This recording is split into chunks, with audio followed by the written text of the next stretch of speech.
Yeah, so I promised you all live stream at 1 o'clock, but of course, this news just comes out as I was about to do something. I was making another TikTok, but the Knicks have gotten Jose Alvarado, and this is perfect timing. So again, this is very fluid.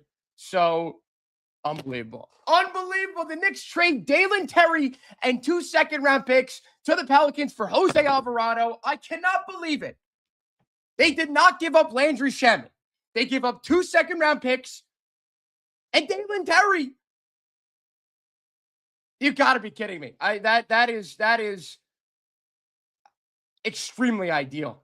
Wow. I mean, that could not have been a better trade for the Knicks. Leon Rose, man. I mean, Leon Rose came through in this spot. The Knicks get a gritty backup point guard, a guy who listen, you could play.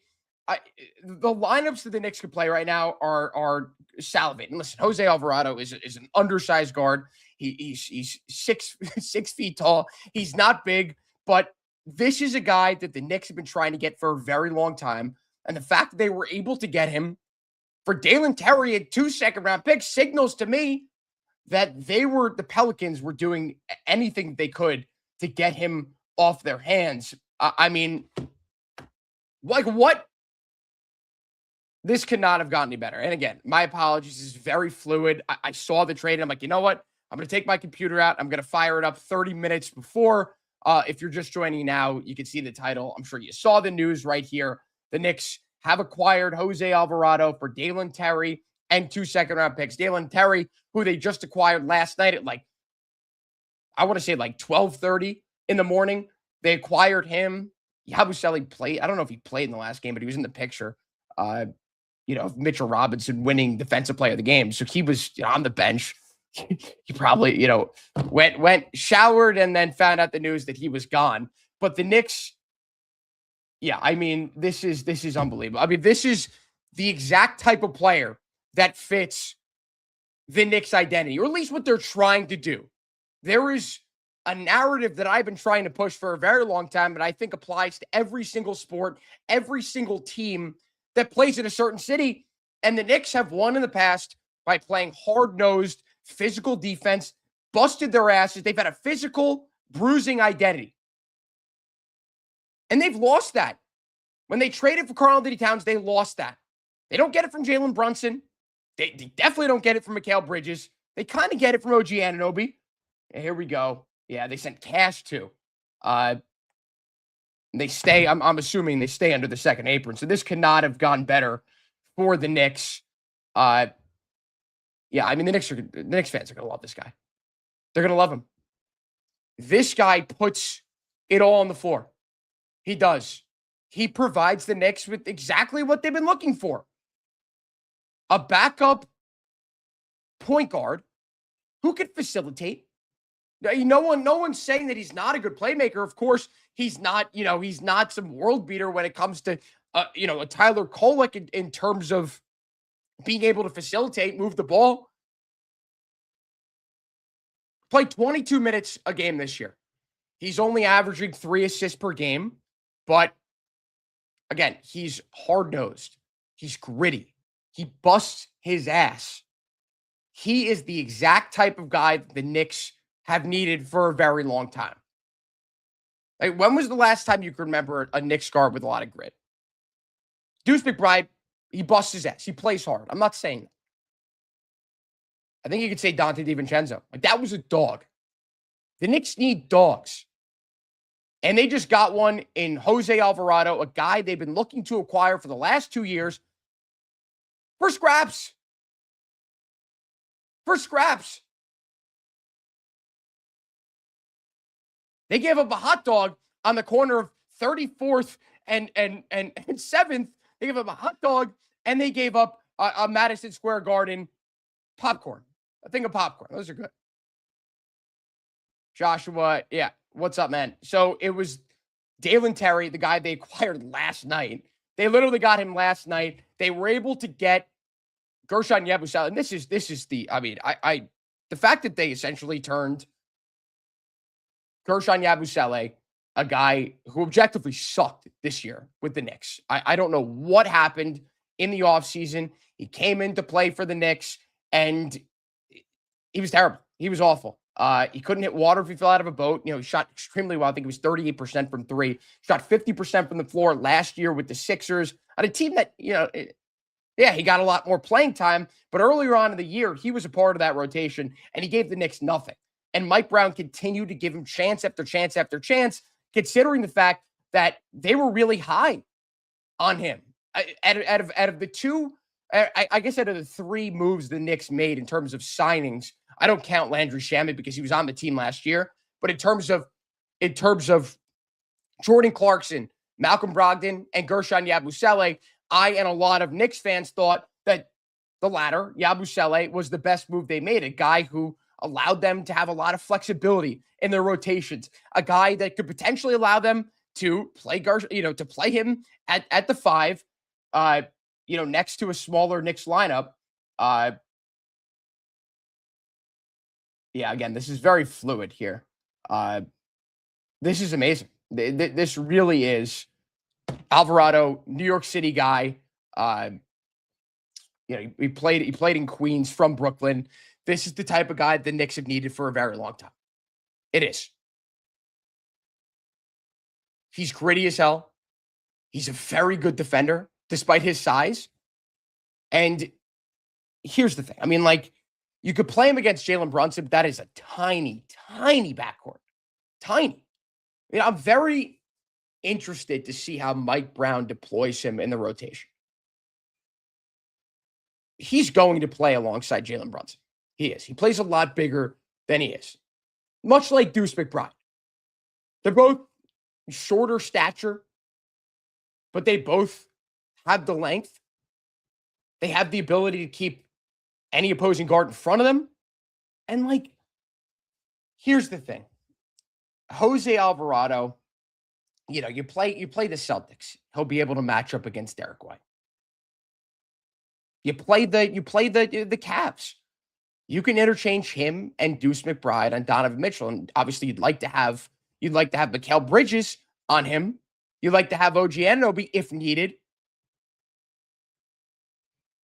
Donovan Mitchell, shorter guard. The type of player that you can interchange, and the switchability is going to be amazing. The defensive lineup for the Knicks is going to be unreal. Because Alvarado is a much better facilitator than Deuce McBride. Deuce McBride does not have. He's a great spot-up shooter. He can create for himself from time to time.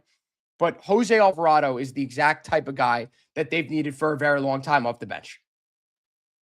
So I'm very excited. He's played on a Pelicans team that has been unserious, completely unserious. They don't have many other options. Jose Alvarado, not a world beater from three, shooting 36% from three this year. And again, as I mentioned, he averages 3 assists per game, not amazing, but he doesn't turn the ball over. He doesn't. And at a Pelicans team that's a lot more serious last year, had a bunch more options offensively, he averaged 4.6 assists per game. And he averaged 24.4 minutes per game this year, only 21. This is amazing. This is amazing. This is ideal. When I saw the news, I'm like, please not Landry Shamet. Please not Landry Shamet. But it's Jose Alvarado. For a guy the Knicks never intended on playing. I thought he could have been a cap casualty. And 2 second-round picks for Jose Alvarado. If you're a Knicks fan, you're not hyped up about this, take a long, hard look at the mirror. And look into Jose Alvarado and what he brings. He may not be the tallest guy. He may not be the most athletic guy. But that effort is exactly what you need. The Garden feeds off of those guys. They do. There's a reason why Landry Shamet has become such a fan favorite in the Garden. Yes, he's an MSG riser, which I think is very important, but he's gritty. He's a great point of attack defender. He weaves in and out of screens extremely well, and he busts his ass. Now you bring in another guy in Jose Alvarado who brings that same energy. So again, he's not a world beater offensively. He's never shot more than 65 or 60. Can you imagine? He's never shot more than 36% from three in a season. But he's consistently averaged a steal a game. NJ born 2001. I mean, this is the plan. I was going to come on here and start with Giannis. If you missed it, the Bucks are definitely not trading Giannis, which shouldn't come as a surprise to anyone. They were never serious about it. There are better offers that they could get during the offseason.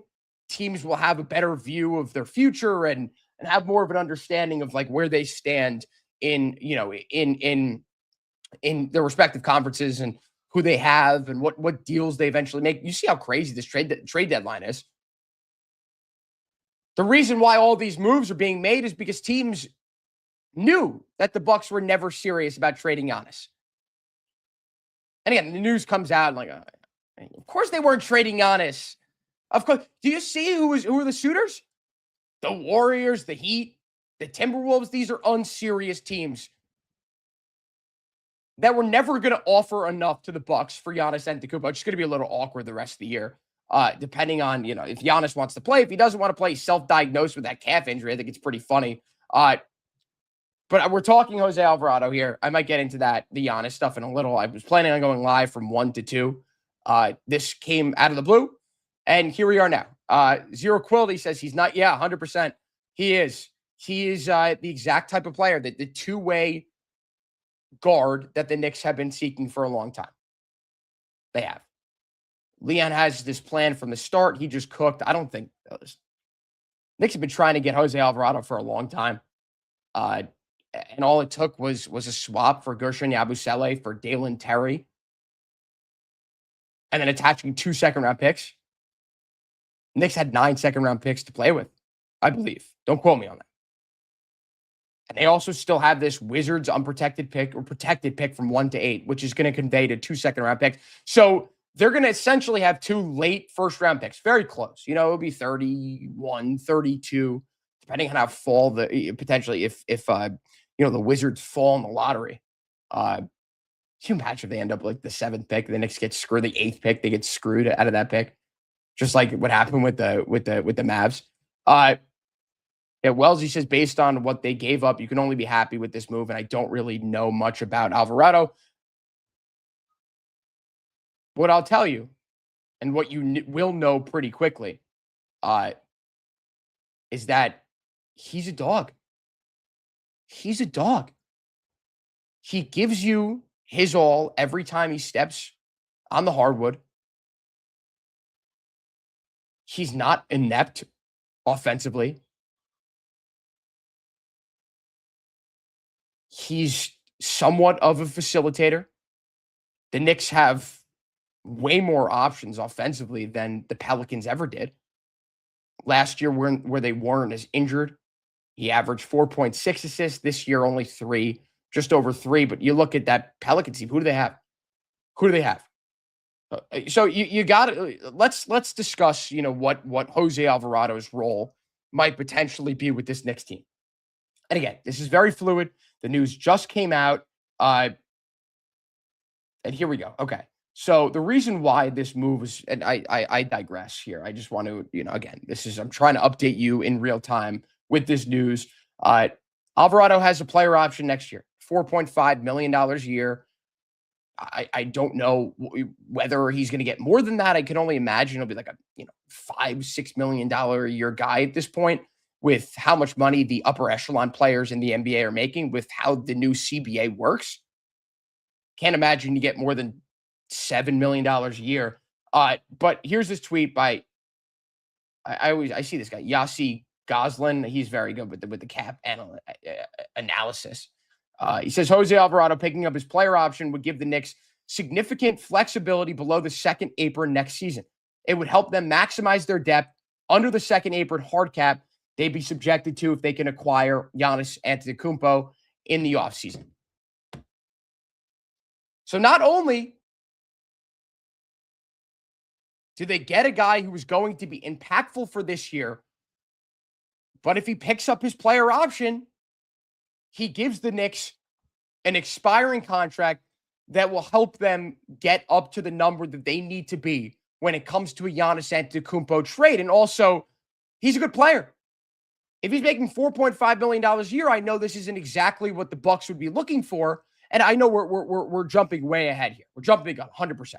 You know, the Knicks have won 8 games in a row. They look better than they've looked over the last 10 years, besides that stretch in January of 2024 where they went 12-2. Never forget that. But this is a move that the Knicks have been trying to make for a very long time. You know, if you trust this front office, if you believe in what Leon Rose has done, and hear me out. I mean, like the big trades, the Cat trade, I think is still terrible trade. I think that will go down as one of the worst in Knicks history. The Mikal trade might be even worse. If they never make that trade, they could have Giannis. They could have Giannis at this point. But this is the guy the Knicks have been looking for a very long time. This type of player. And I'm very, very excited to see what he can bring. And like just yesterday, you hear from Jake Fisher. Just reminded of this. Jake Fisher, just over 24 hours ago, said that the Knicks are nowhere close in pursuit of hometown guard. And there was another article put out yesterday that said Gershon Yabusele was holding up the deal, the Jose Alvarado deal. And they unload his deal. He's got a player option. He'll be back for next year to the Chicago Bulls for Dalen Terry, who they just flipped for Jose Alvarado. To go from Gershon Yabusele to Jose Alvarado, it's unbelievable. It is. It is extremely impressive that the Knicks were able to get that done. Yeah, I mean, their backcourt depth has been shoddy at best. You know, they had no wing depth whatsoever. And I guess I think you could consider Landry Shamet, he's an undersized wing. What he's been able to provide them, he has been playing the 2. But with his shooting ability and his ability to match up against bigger, players on offense is I think it makes him a wing, or at least it makes him as viable of a wing as a backcourt player, as a guard. But yeah, man, and this is terrific. This is great news.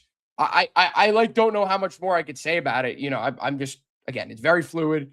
The news just came out around 20 minutes ago. I saw it, immediately fired up this computer and immediately went live. This is terrific. This is. And it was extremely unexpected.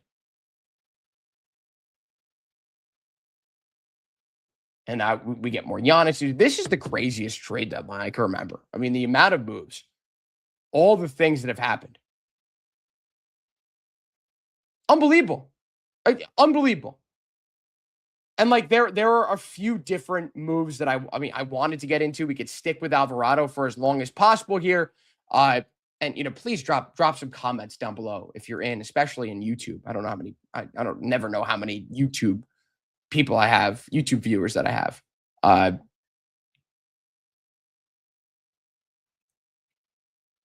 It's good. This is really good news. It's really good news, guys. Considering the fact that 24 hours ago you didn't think the Knicks had any chance to get Alvarado.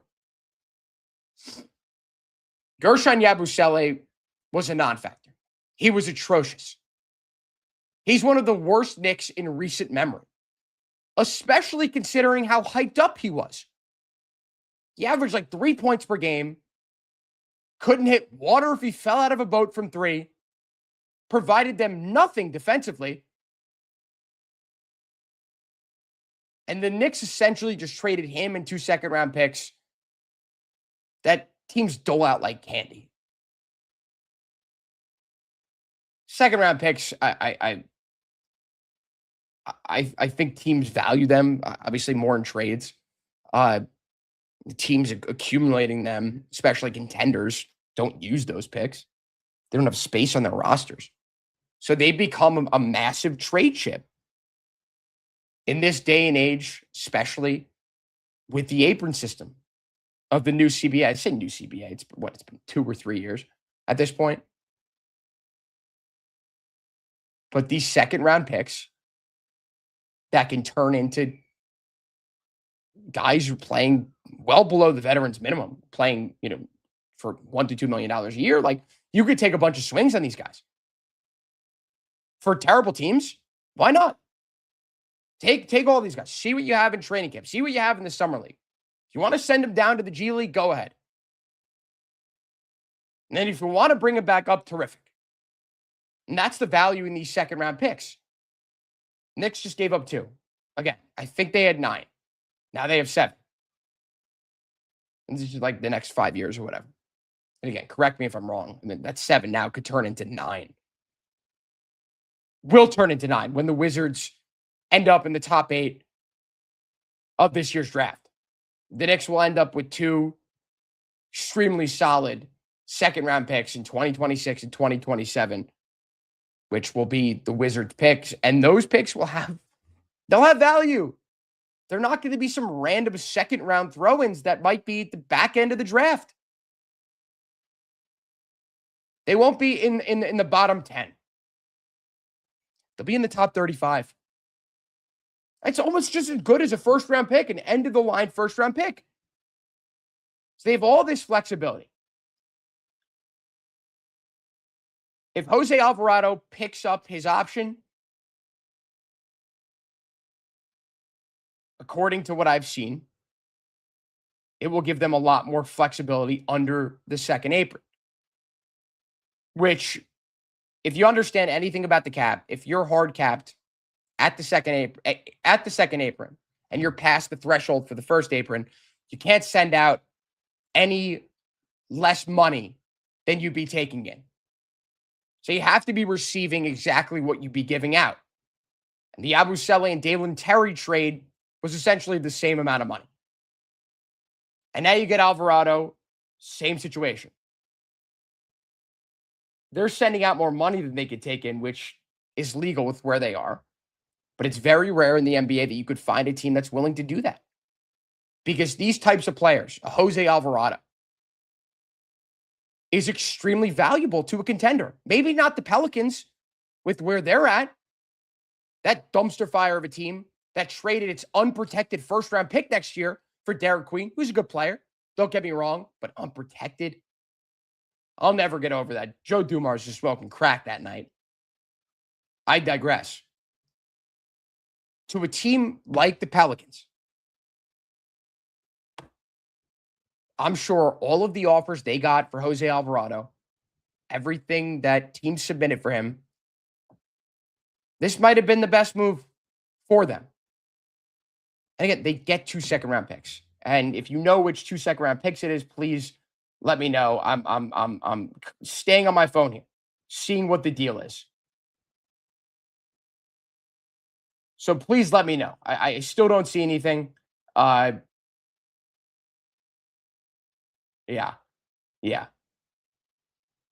Terrific. This is again, my apologies. I'm trying to find as much information as I can possibly find. I fired this up immediately after. Oh no. So now you know why the Knicks made this trade. Unbelievable. I got to switch this headline. Hold on. Deuce McBride is going to be out until the playoffs. Deuce McBride is going to be out for the playoffs. Just saw this news. Fred Katz broke the news.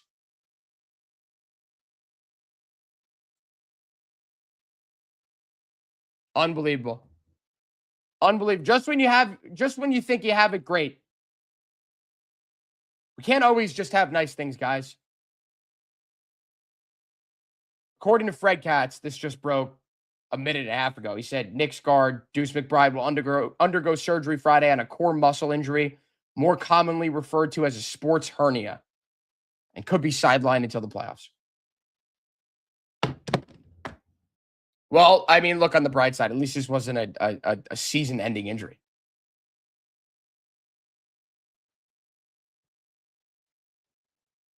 This would have been a lot worse if the Knicks didn't just trade for Jose Alvarado. Would have been. And now with Deuce McBride out, I was gonna get into the lineup ramifications and how much Jose Alvarado potentially play for this Knicks team. But that's all changed. We could still get into that. But I'm glad I didn't just do 10 minutes on that. And now we hear the Deuce McBride injury news. If you're just joining now, Jose Alvarado is a Knick, but Deuce McBride has been ruled out due to, not ruled out. He's getting surgery tomorrow for a sports hernia injury that will keep him out until the playoffs.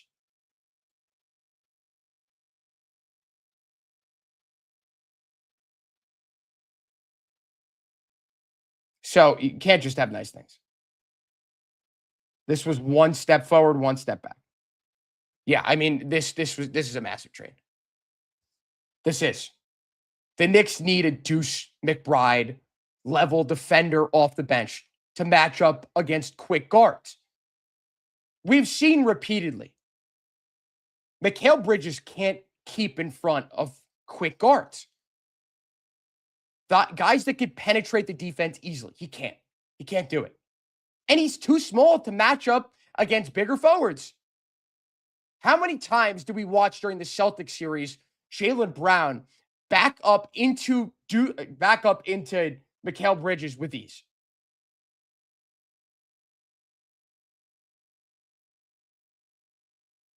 Yeah, this is again, my apologies for the 15th time. This is all very fluid. I expected this to get crazy right up until the deadline, not 2 or 3 hours before, not even 48 hours before.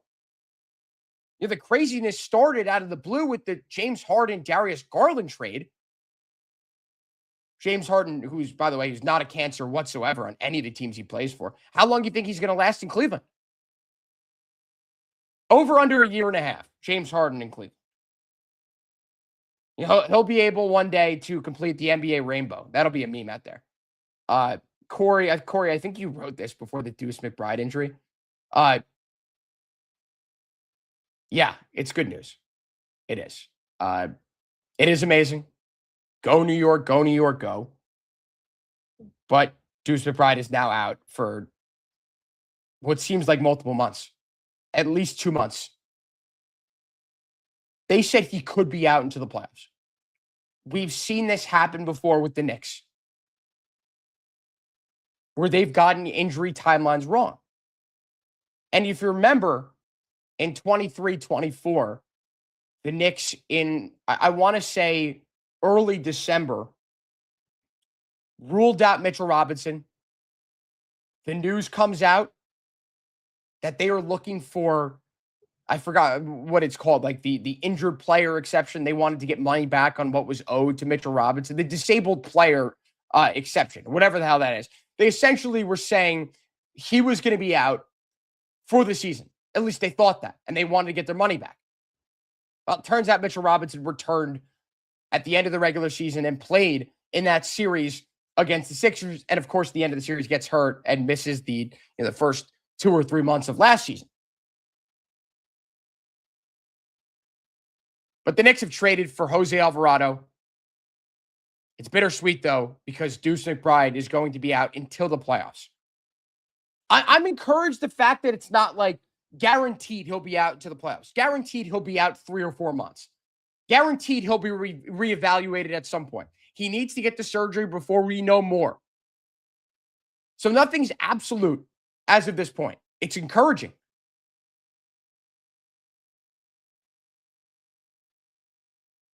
It's encouraging that this news isn't coupled with the news or the lack of news that the Knicks have done nothing at the deadline. If the Knicks didn't trade for Jose Alvarado, you'd see Tyler Kolek playing 20, 25 minutes a game. Tyler Kolek is very good in spurts. He's a good player at a max of 15 minutes a game, depending on the game script. If you have Karl Anthony Towns playing terribly, and you have Mitchell Robinson playing the majority of minutes that Karl Anthony Towns should be playing, then it's easier to throw Tyler Kolek into the lineup. Because as they say, you can hide one defender. You can't hide two inept defenders. But the rest of those Knicks have been making it look easy. The defense looked terrible with Jordan Clarkson on the floor last night. He started, definitely didn't finish the game. That was Landry Shamet, who has been unstoppable from deep. If you think you can't stop, you think you can't hide two defenders, how about three? There is no world in which Mike Brown can play Tyler Kolek, Jalen Brunson, and Cat on the floor at the same time. Good thing he won't have to worry about that now. Jose Alvarado is a Knick. He is going to fill the role that Deuce McBride is going to leave him with this abdominal injury or whatever the hell it is, the sports hernia.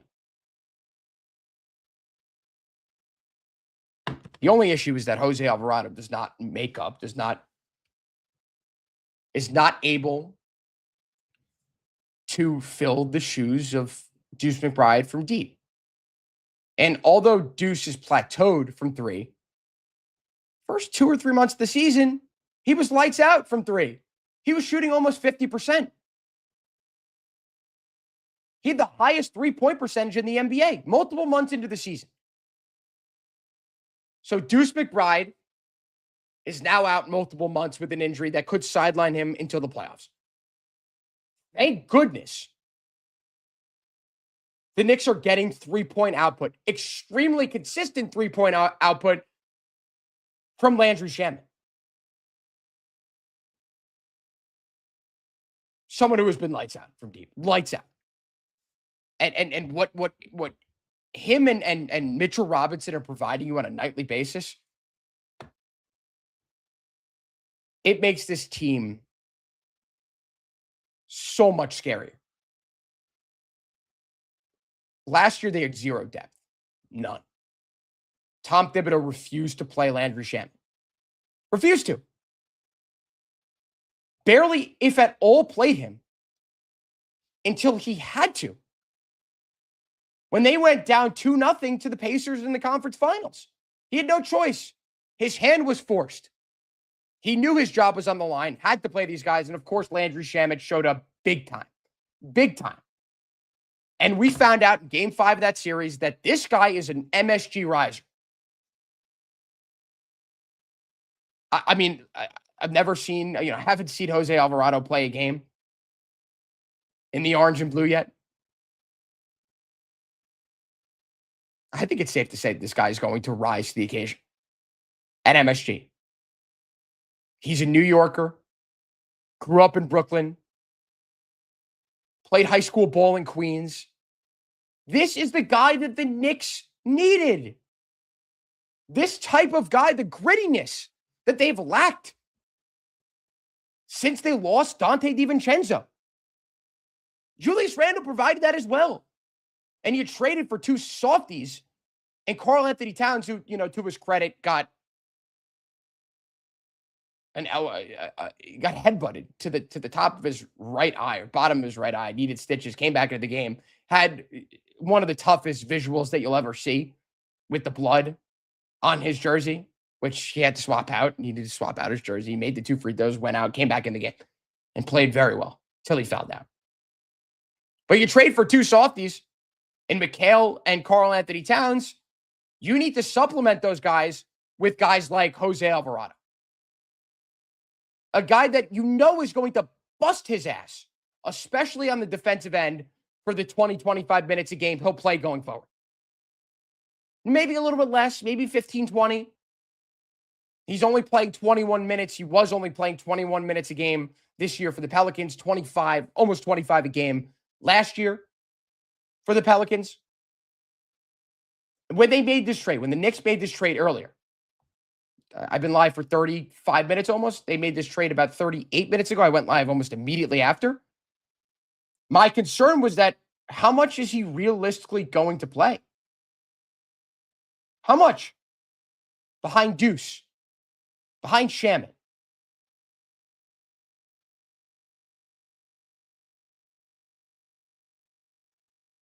Now you have your answer. So Jose Alvarado is going to immediately slot into this lineup starting tomorrow night against the Pistons in a huge game. It's a huge stretch the next three of the next 4 games for the All-Star break. Play the Pistons, the Celtics, the Pacers, and the Sixers. The Pacers they should handle with ease. Have they played the Pacers yet? I might be dead wrong on this. But have they played the Pacers yet?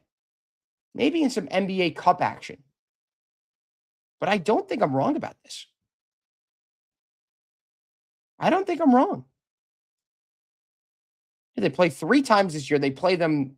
They play them 3 more times, starting with Tuesday. It's a very tough stretch. They play 7 games in 9 days.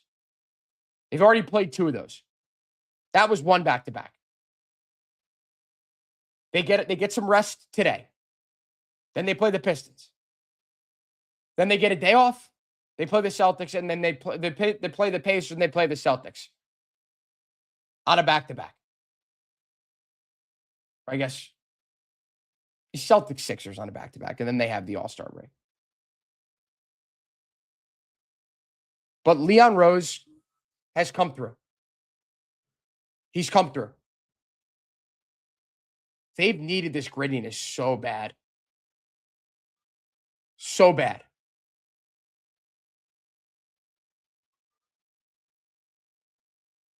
Gershon Yabusele and 2 second-round picks for Jose Alvarado.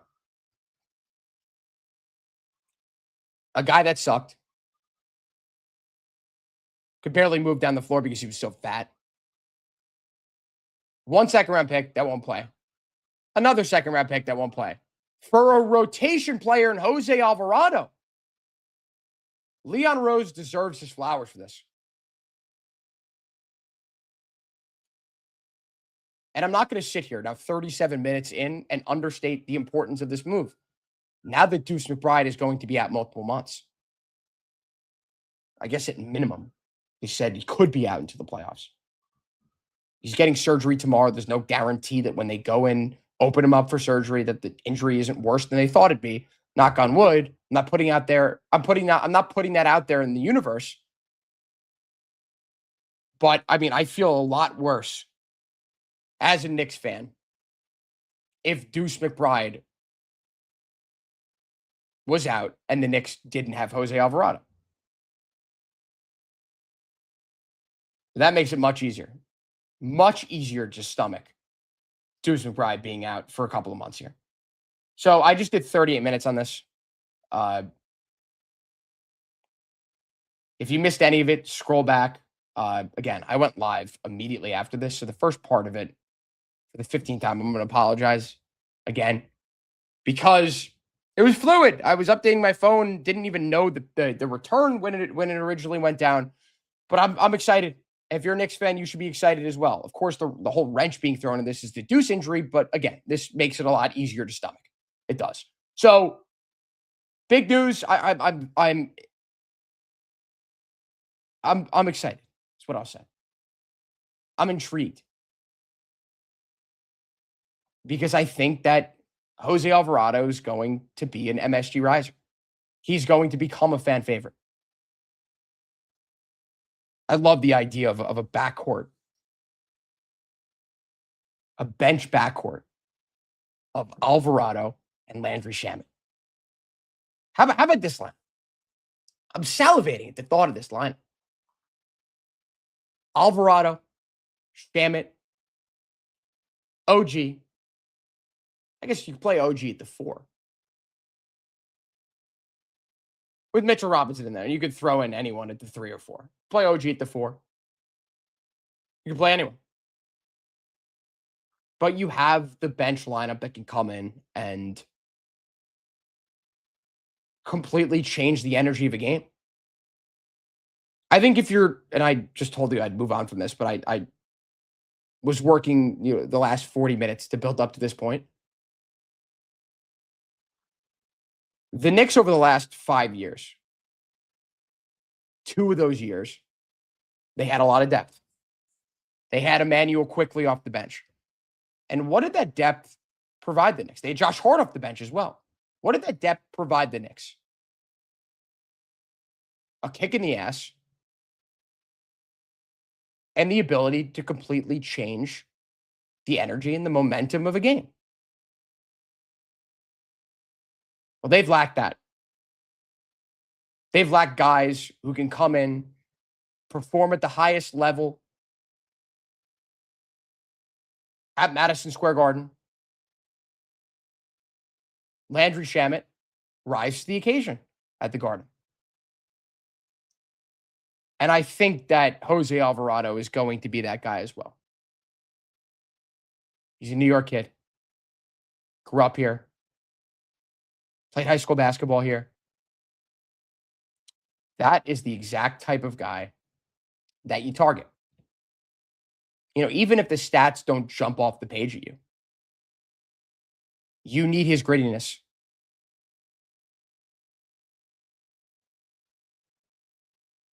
You need his physicality. You needed a hard-nosed, true backup point guard. Deuce McBride is a combo guard. He's not a true backup point guard. You don't trust him with the ball in his hands. The Knicks feel more comfortable giving the ball to Josh Hart or Mikal Bridges to bring the ball up the court when they don't want to waste Jalen Brunson's energy.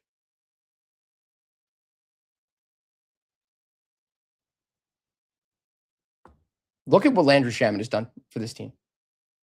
Coming off the bench, just injecting them with energy every time he does. Now you got 2 guys to do that off the bench. And again, it remains to be seen whether Jose Alvarado is going to fit with this team, but it's exactly who you needed. You needed a dog, and you just got a dog.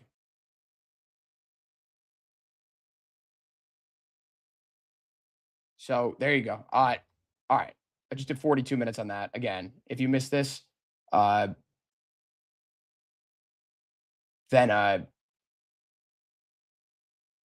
scroll back. But I want to get into Giannis quickly. Maybe I'll talk about the other deals as well.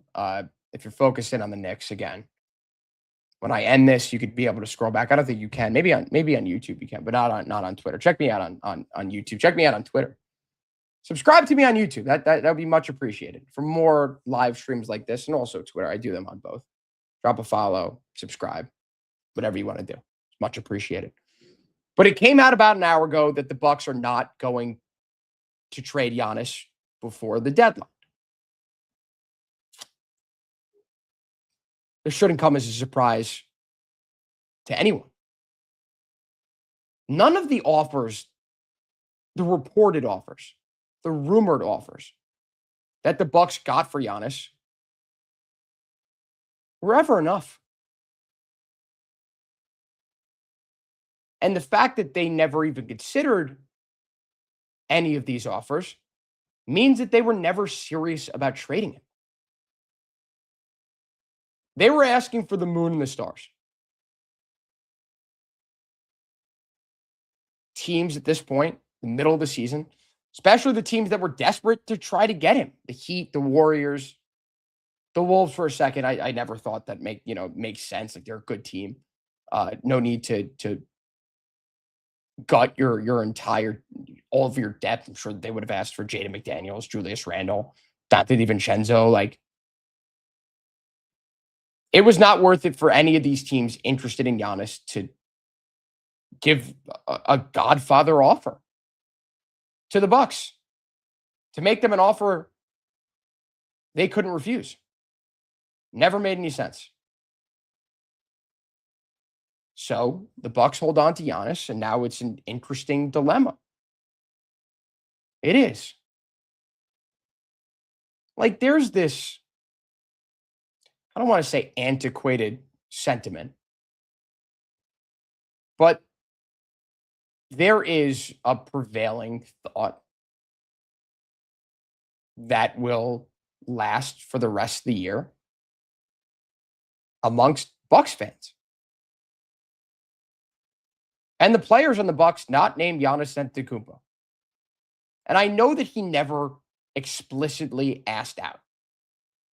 I know he never explicitly went to John Horst and the Bucks owners and demanded a trade. The writing was on the wall. It seemed like Giannis was calling out his fellow teammates for their lack of effort on a nightly basis. The guy clearly has high expectations for himself and for his teammates. But there came a time and there came a place where there was no other option. And I'm sure that deep down there's a mutual respect. Of course that there's respect towards Giannis from the Bucks. He's completely revitalized the city. That downtown area where Fiserv Forum was created and built essentially because of Giannis Antetokounmpo. So there's a respect from the Bucks to Giannis. But I wonder if there is a respect back. I wonder if it's a two-way street. Because on one hand, the Bucks have embraced Giannis as this. I mean, he's a legend. He's going to go down as a top 20 player in NBA history, especially if he wins another ring. But the city of Milwaukee and the Bucks organization has embraced Giannis like no other athlete in the city's history. But on the other hand, Giannis might look at the situation and say, you guys completely screwed the identity of this team, which was a hard-nosed defensive mentality by trading Drew Holiday for Damian in the trade for Damian Lillard to bring in a guy that plays no defense, albeit one of the greatest outside scoring threats the NBA has ever seen, one of the clutchest players in NBA history, in Damian Lillard. You send out a guy who's more than capable offensively, but a top 5 perimeter defender in the NBA for a guy that doesn't defend. That was the nail in the coffin. After that, the Bucks were dead to rights. And I understand Giannis has been hurt every playoffs. Like, that's also why I'm sure Giannis doesn't fully blame this on the front office. They never really had a chance. He was hurt the last 2 playoffs.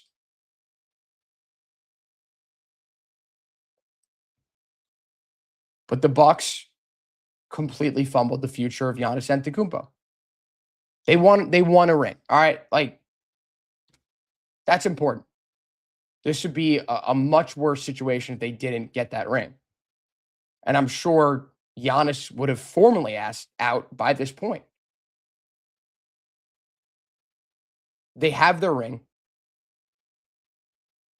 Giannis, I'm sure deep down feels partial to the Bucks.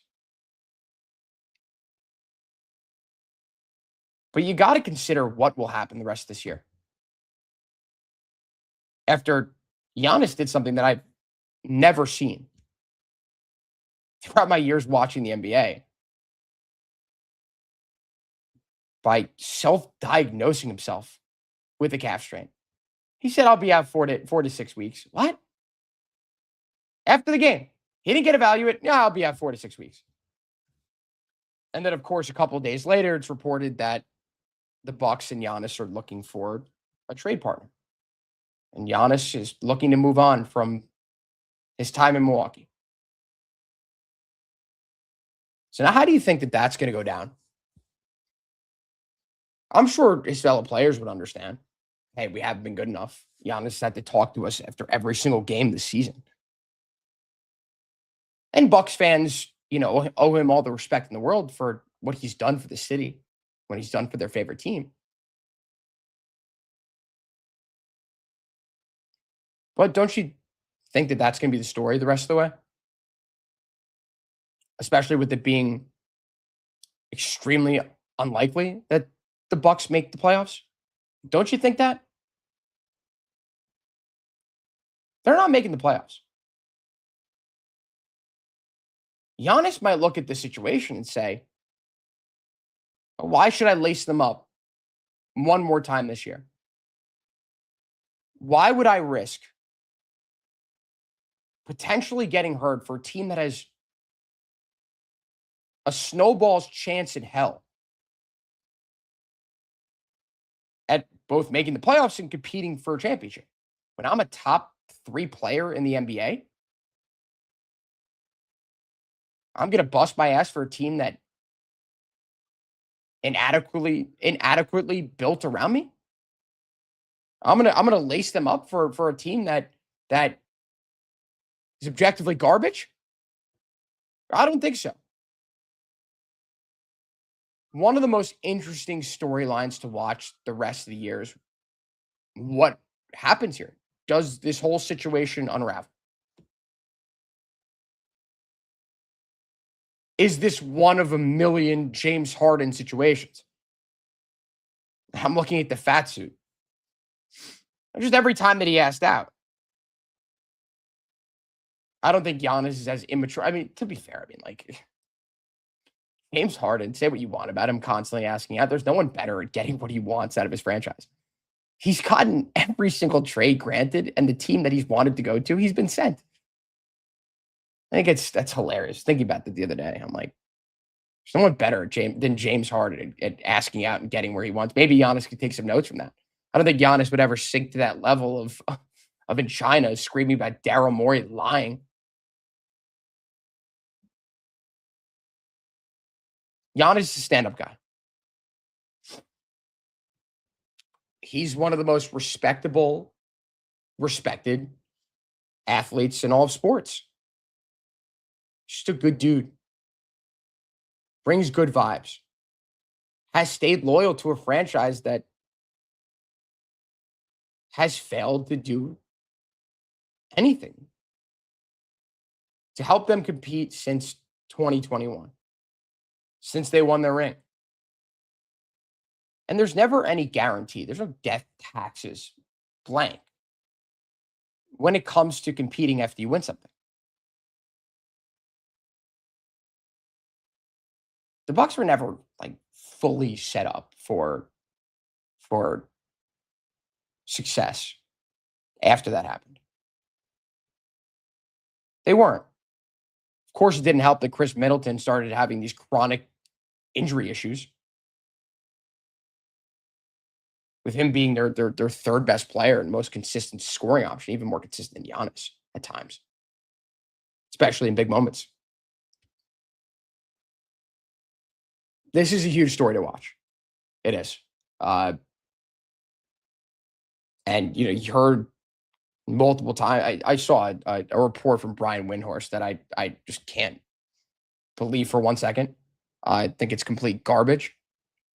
Essentially, he said the Knicks had multiple chances to trade for Giannis, and they could have pulled the trigger at any point this offseason and this trade deadline, but they didn't. What? Just a week ago, the Knicks were rumored to be preparing as good of an offer as they possibly could, that they could possibly give the Bucks for Giannis. Now, all of a sudden, they could have done it, but they didn't. The Knicks could have made the move. They would have made it before their 8-game win streak. So I don't buy that report for a second. I'm happy the Knicks at least somewhat inquired about it.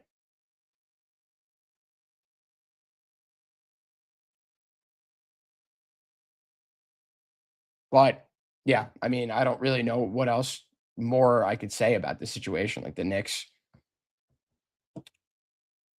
The Knicks got what they wanted today. Jose Alvarado. Of course, they get this terrible Deuce McBride information that he'll potentially be out until the playoffs. Of course, the silver lining in that is you don't really worry that much now that you have Jose Alvarado.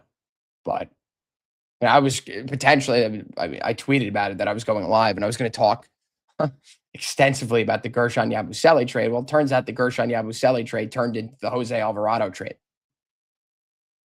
If you missed it, I doubt any of you guys live under a rock if you're listening to this right now. But an hour ago, the Knicks traded for Jose Alvarado. They gave up Dalen Terry, the guy they acquired last night, or early this morning, in the trade for Gershon Yabusele. They gave up Dalen Terry and 2 second-round picks to get a guy they've been trying to acquire for a long time now. And I think this is a situation where the Pelicans were like, you know what? Screw it. You don't have many suitors for Jose Alvarado. There's no big move that we can make. We screwed up and traded our unprotected first-round pick next year. It could turn out to be a top 5 pick.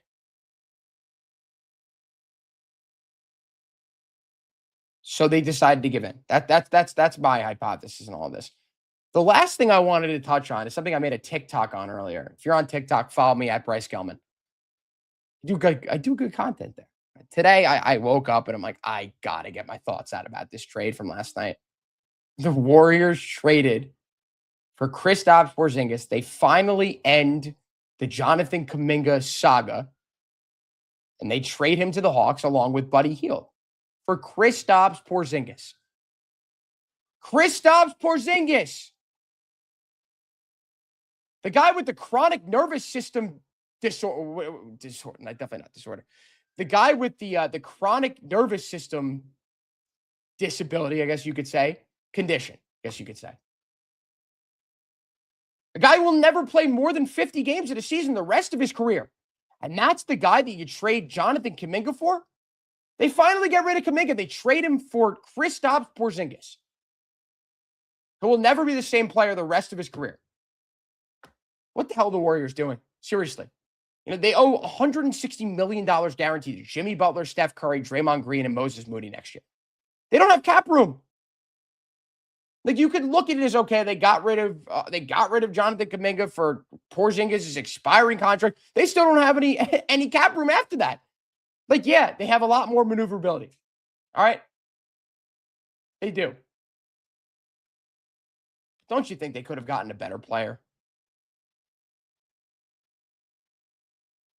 Don't you think that they could have been in a position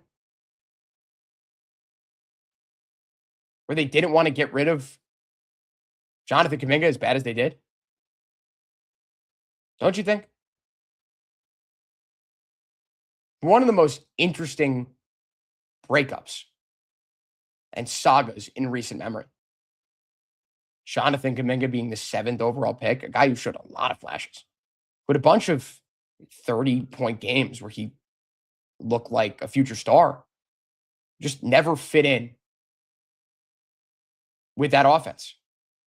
He never got the ball as much as he needed to excel in that offensive system. And so he fell out of favor with Steve Kerr. And it went on and on and on and on. He was a restricted free agent this last year.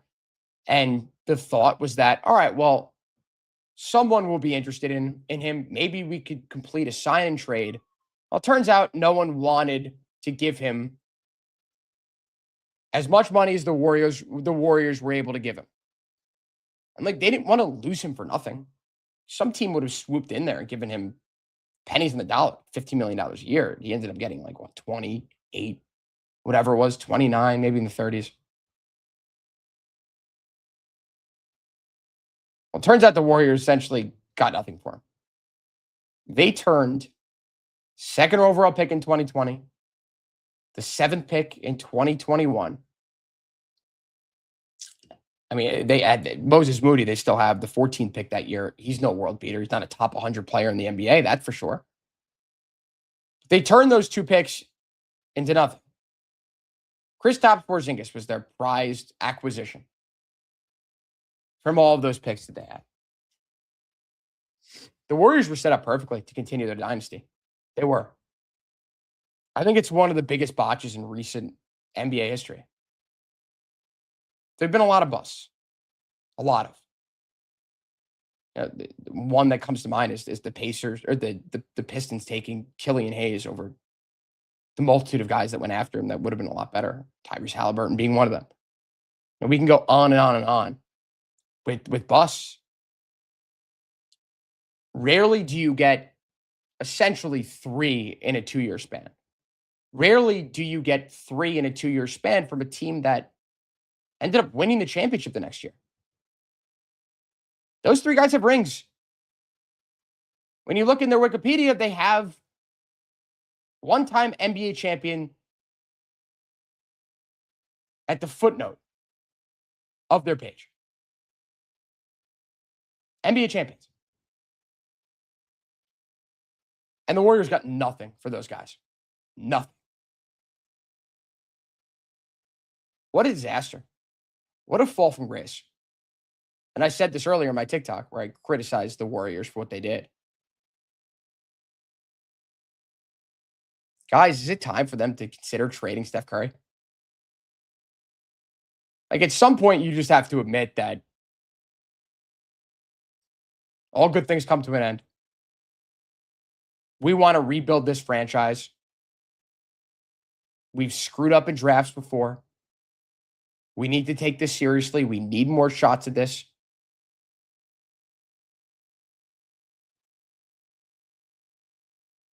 We need to be able to throw some more darts at the board and see if we can hit on one of these guys.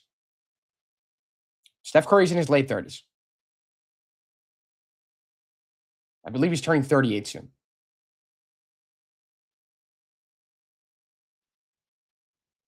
And you're going to try to continue to build around this guy? How's that turned out for you?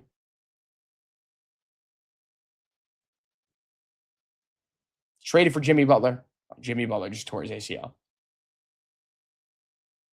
Maybe they would have advanced the conference finals last. They probably would have if Steph Curry wasn't hurt. But that's what you get when you have a guy in his late 30s who's chronic ankle issues. You never know when that injury bug is going to bite. But what you do know is when it does, you have to worry about the recovery time because you've got a player in his late 30s. The human body, as time goes on, heals slower and slower when it comes to soft tissue and cartilage injuries or sprains or breaks. That's how we as humans work. Now, this wasn't meant to be an anatomy class, but Steph Curry, I think that the ship has sailed, especially with these injuries with Jimmy Butler. And you just acquired a player who people thought had AIDS.